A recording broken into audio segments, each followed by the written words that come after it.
Ils s'insultent, ça chauffe, et ça dégénère en altercation. Et le réanimateur, il dit non, tant qu'on n'aura pas changé ce produit, lui, il ne va pas agir. Alors du coup, l'opération est bloquée.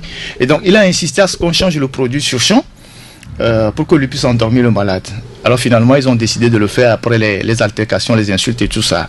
Alors, donc, l'incident s'est passé le 24, en plein bloc opératoire, et de bouche à oreille... 24 juillet. Oui, voilà, c'est tombé dans la presse. Et donc, nous, on a essayé de faire une investigation autour de cette histoire-là, parce qu'on nous a dit que c'est tout un réseau qui fait ce travail-là.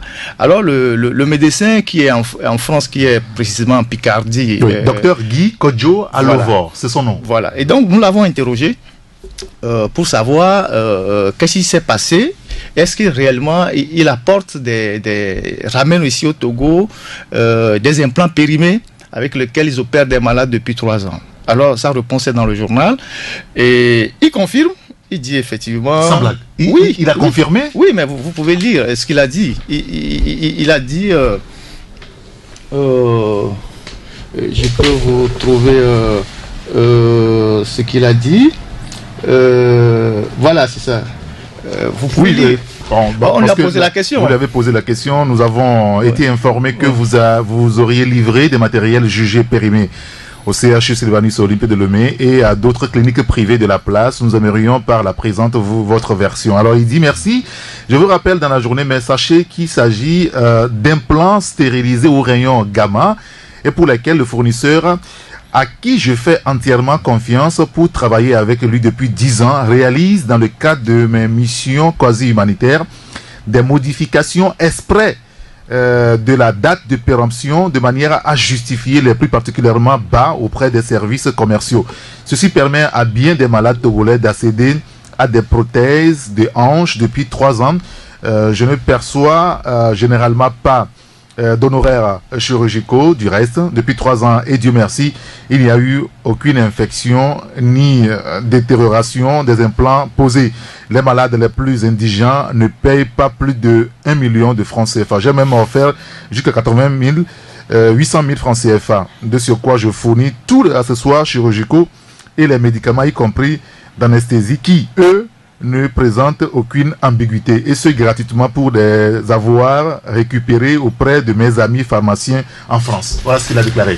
Vous pouvez continuer, hein? Oui, c'est long. On aurait pu penser à restériliser les implants avant de les poser,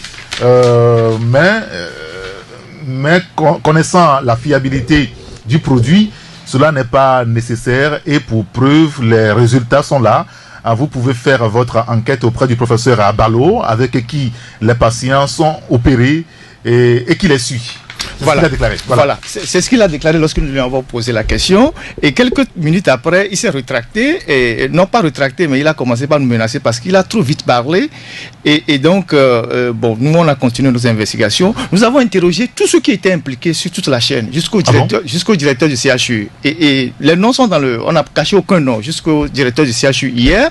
Et curieusement, le directeur du CHU Toko nous a avoué qu'il n'est pas au courant que des choses comme ça se passent dans son établissement depuis 3 ans. Et comme il vient de le dire, ils opèrent des gens avec du matériel périmé. Nous avons récupéré toutes les étiquettes de la dernière mission avec les dates de péremption que nous avons mis dans le journal.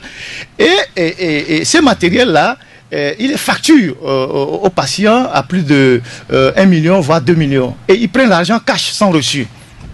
Du coup, oui, et du coup, le malade ne sait pas ce qu'on a mis dans son corps, parce que le malade n'est pas au bloc opératoire, il vérifie rien, vous voyez. Et donc, nous avons interrogé le professeur Abalo, qui est le patron de la traumatologie, qui dit qu'il n'est pas au courant, et pourtant l'autre dit que c'est avec lui qu'ils font ça. Nous avons interrogé le médecin réanimateur par qui l'incident est arrivé, qui a vu que les produits étaient périmés.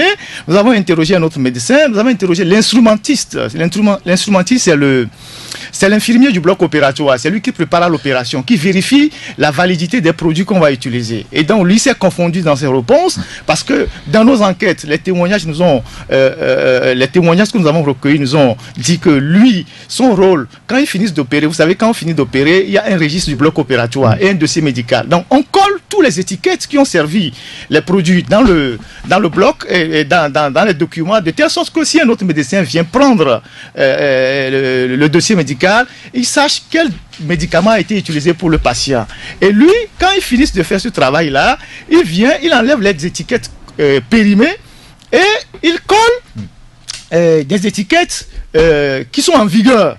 De telle sorte que il fait une espèce de, il passe l'aspirateur pour nettoyer la fraude et il met des étiquettes qui sont de validité dans le truc. Et donc nous avons interrogé tous ces gens-là pour essayer de maîtriser la nébuleuse, et ils ont opéré jusque dans les cliniques privées où ils ont vendu des implants périmés jusqu'à 6 439 000, genre plus de 10 000 euros. Et donc là on sort un dossier pour attirer l'attention des autorités sur ce qui se passe. Nous avons demandé... C'est une émission humanitaire. Oui, une émission humanitaire, une pseudo-mission humanitaire, puisque le directeur du CHU Toko ne sait même pas que ça se passe. Parce que pour faire une mission... Oui, parce que pour amener... Le patron du CHU... Oui, parce que pour mener une mission humanitaire... Oui, il ne le sait même pas, parce que pour mener... Il a dit dans le journal, parce que pour mener une mission humanitaire dans un hôpital public, il faut l'autorisation de la direction. Bien sûr. Donc c'est un truc qui se fait entre amis, c'est un arrangement. Je connais Loïc, il est médecin, il est en France, il fait venir des produits, et puis nous, on glane quelques malades, elle les opère sans que personne ne sache, et puis nous on prend l'argent, et puis bon, on se partage. Donc c'est nous qui l'informons, parce qu'il a dit que c'est nous qui lui apportons la réponse, que des choses comme ça se passent dans son établissement. Et donc nous, notre objectif, c'est d'attirer l'attention de la population, parce que quand vous allez à l'hôpital et qu'on va vous opérer, vous ne savez pas ce qu'on met dans votre corps, et que demain, vous ne mourrez pas complication d'opération. Ce matin, depuis que ce dossier est sorti, j'ai eu 3 appels. 2 personnes m'ont dit, leurs parents sont décédés de cette manière-là. Ah bon? Oui. Et donc, on a eu l'avis des spécialistes qui nous ont dit les conséquences de l'usage de ces implants périmés. Parce qu'en Europe, ces implants, on les utilise sur les cadavres. On fait les simulations sur les cadavres. Et ces implants sont surveillés comme des fusils, parce que c'est des choses tellement dangereuses que dès que c'est périmé, on les enlève du marché. Ça, c'est une traçabilité bien donnée. Comme des armes. Oui, et puis on les détruit. Parce que quand on met ça dans le corps de quelqu'un, c'est pour au moins 10 ans. Parce que si on vous met des implants de hanche ou de genou, c'est pour une longue durée. Et donc, si les implants sont périmés, il y a dégénérescence, et puis bon, le gars ça meurt comme ça. Et donc, il se passe énormément de choses dans nos hôpitaux. Ça, c'est que la partie visible de l'iceberg. Et j'espère que cette enquête qui a abouti va permettre aux autorités de voir les failles de la contractualisation, parce que ça c'est des failles aussi, et de voir aussi les failles des missions humanitaires. Parce que généralement les missions humanitaires c'est pour des pays en guerre ou en post-guerre. Quand vous êtes dans un pays et que des gens viennent faire des missions humanitaires, vous ne savez pas ce qu'ils font en réalité derrière.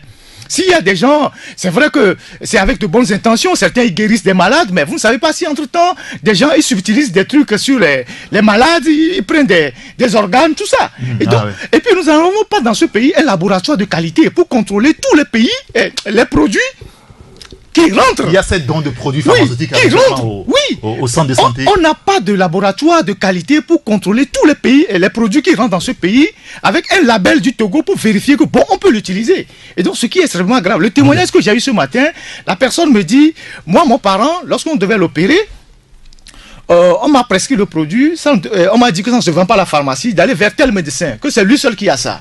Et donc, je vais chez le médecin, il me vend les produits, il ne me donne pas le produit, il ne me donne pas le matériel, il dit oui, c'est des produits sensibles qu'on doit opérer avec, je ne peux pas le transporter. Moi, je paye les sous et eux, ils livrent le produit au bloc.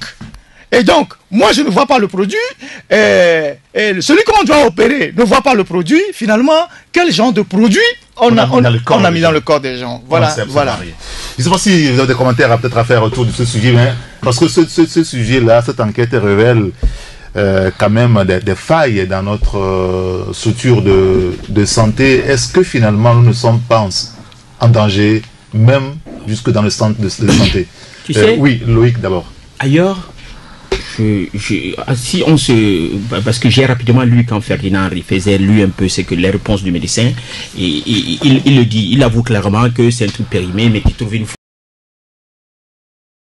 Merci d'avoir regardé la vidéo, abonne-toi et partage la vidéo avec tes proches.